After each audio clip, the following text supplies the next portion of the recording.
Someday, each and every one of you watching this video will die.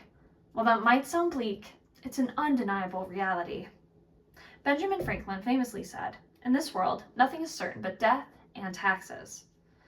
While you could debate the latter with the IRS, the former has yet to be disputed.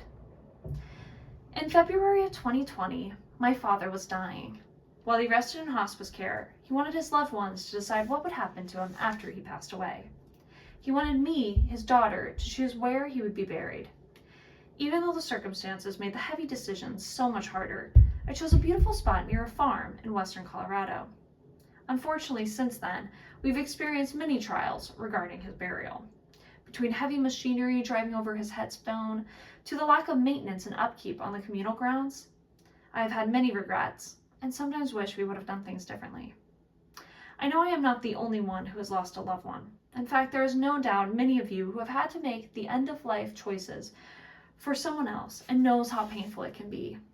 Even if you haven't, you know that you might, sooner or later. That is why I would like to inform you all the alternatives to traditional burials.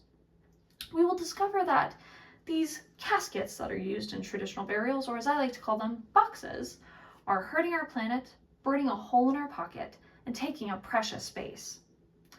Let's start with how these boxes are hurting our planet. As many of you know, traditional burials consist of generally two things. One, embalming the body in a chemical cocktail, and two, placing said body in a box in a hole in the ground. According to the Property and Environment Research Center, we put more than 800,000 gallons of this chemical cocktail in the ground along with dead bodies each year. That's enough fluids to fill 1.25 of the Olympic swimming pools in Paris. And let me tell you this, you would much rather swim in the Seine River than one of those pools. You see, formaldehyde is a common chemical used in embalming that, according to the World Health Organization, is a human carcinogen. When embalming, chemicals such as phenol and menthol are also mixed into the mix.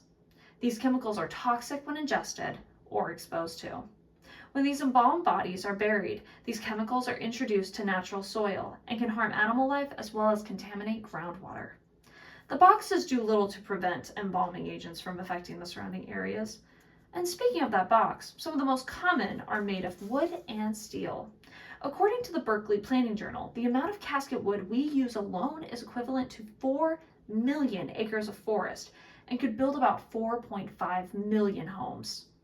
In addition, we bury more steel in coffins alone than we used to build the Golden Gate Bridge. Might I suggest an alternative method, such as resumation, or as the cool kids are calling it, aquamation. While long-established cremation uses a hot fire chamber heated up to 2,000 degrees, water cremation uses, well, water, with a twist. The body is placed in a bag filled with the highly alkaline chemical potassium hydroxide. These contents are heated up to 360 degrees for 3 hours.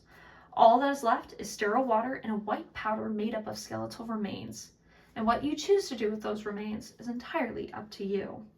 Water cremation currently costs $700 to $3,500, which is similar to traditional cremation.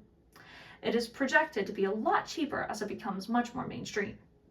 Speaking of cost, that box is hurting our pockets. You see, caskets can range from $1,000 on Amazon to tens and thousands depending on the materials. For some families without insurance, that is a lot of money. There is one option that is free, and it is to donate your body to science. Depending on the program you choose, such as Anatomy Gifts Registry and Science Case, they will offer to return your loved one's remains after they've concluded their research.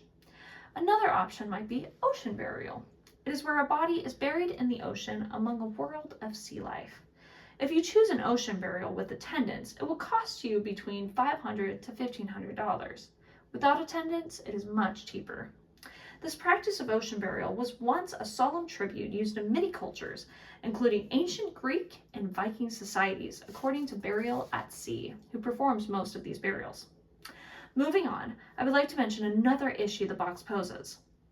It takes up way too much space. In fact, cities such as London, New York City, and Hong Kong are running out of space as we speak. As cities try to combat this issue, such as recycling old graves, Some of these practices have been met with much backlash. These spaces burials inhabit permanently occupy land that could be cultivated for farmland or developed for additional housing. These challenges are why many people are considering cremation.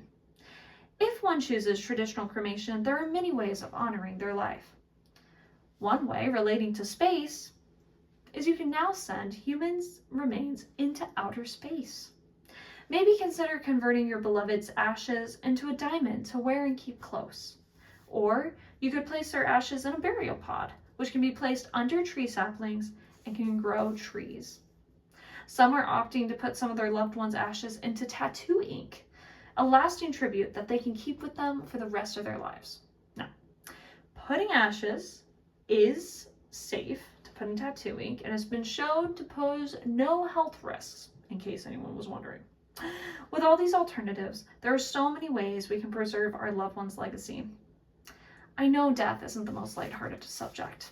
While it isn't the easiest to discuss, it is harder to deciding what to do next when it is left undiscussed. That is why, no matter what you choose, I would encourage all of us to have that conversation with our loved ones, even if it is the box.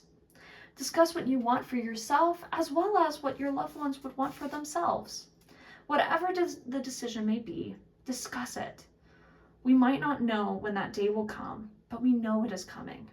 So prepare yourselves and maybe consider thinking outside of that egregious box.